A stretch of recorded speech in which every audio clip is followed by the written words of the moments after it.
Today, President Trump granted a rare posthumous pardon to Jack Johnson, who in the early 1900s became boxing's first African-American heavyweight champion. John Yang has more. Judy, in 1913, an all-white jury convicted Johnson of violating the Federal Mann Act, which made it illegal to transport women across state lines for immoral purposes. The woman in question was Johnson's girlfriend, who was white. Johnson was heavyweight champ from 1908 to 1915. Outside the ring, he defied conventions by showing off his wealth, mocking white opponents, and, perhaps most shocking for the times, dating and marrying white women. President Trump signed the pardon in the Oval Office. I am taking this very righteous step, I believe, to correct a wrong that occurred in our history and to honor a truly legendary boxing champion, legendary athlete, and a person that when people got to know him, they really liked him and they really thought he was treated unfairly. The 2004 documentary Unforgivable Blackness tells the story of Jack Johnson and was directed by filmmaker Ken Burns, who joins us now on Skype. Ken, thanks so much for being here.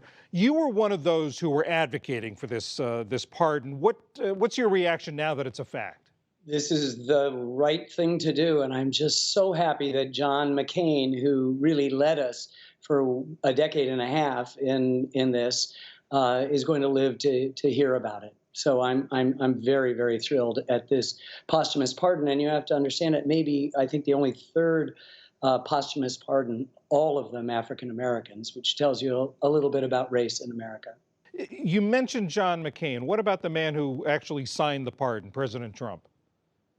Well, to me, this is something we've been advocating for an awfully long time. It's very interesting that Johnson's private life, as you described, was quite controversial and involved not just marrying and sleeping with whomever he wanted to, but also involved charges of violence, domestic violence. And so there's some interesting things. The most important thing, I think, is it shines a light on the racism of that period, but also I think the racism of our period, where code words and racist remarks still sort of populate our speech. And it is very, very harmful to an African-American man back then, Jack Johnson, who was the undisputed heavyweight champion of the world and arguably the greatest of all time. Muhammad Ali, or many in his camp, thought he was. And whenever Ali sparred, they'd say, "Ghost in the house, ghost in the house." But I think also for men of color today, who almost daily we hear an incident of these sorts of things happening. So there's the pardon begins to remind us, I believe,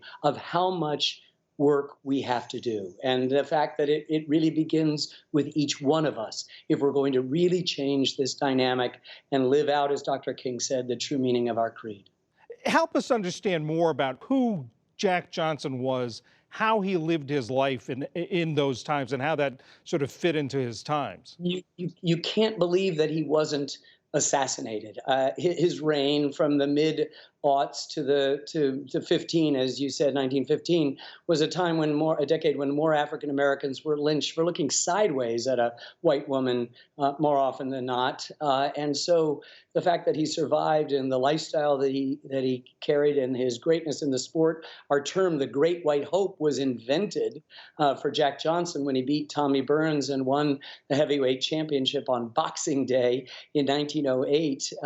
Every white contender went after him. He beat them all. And on July 4th, 1910, he beat the biggest of them all, the retired star Jim Jeffries, who'd never been defeated, knocked him out in Reno, Nevada. And there were white on black riots that killed a lot of African Americans throughout the country, with a white race terrified that this had some larger symbolism other than a man who all his life just wanted to be a man. And wasn't in anybody's cause, didn't want to be a civil rights leader. I mean, talk a little bit more about that he did not see himself as the leader of a movement. Compare him to, say, Jackie Robinson or Muhammad Ali. Well, he's the one. Jackie Robinson is the one that comes to mind most frequently. Jackie Robinson did understand the larger role that he was playing. Jack Johnson wanted to box. He wanted to make money. He wanted to sleep with whomever he wanted to. He wanted to live the way he wanted to. And so in some ways, he's a perfect American. But we also have added in our demands for heroism people to be more than that. And I think Jackie Robinson realized and assumed the burden of what his symbolic act of trotting out to first base on April 15th, 1947 meant for civil rights. Jack Johnson had no such qualms. He wanted to live well, and he did. Filmmaker Ken Burns, thanks so much for being with us. My pleasure. Thank you. And Ken Burns had a lot more to say about race relations then and now. You can find that and more on our website, pbs.org/newshour.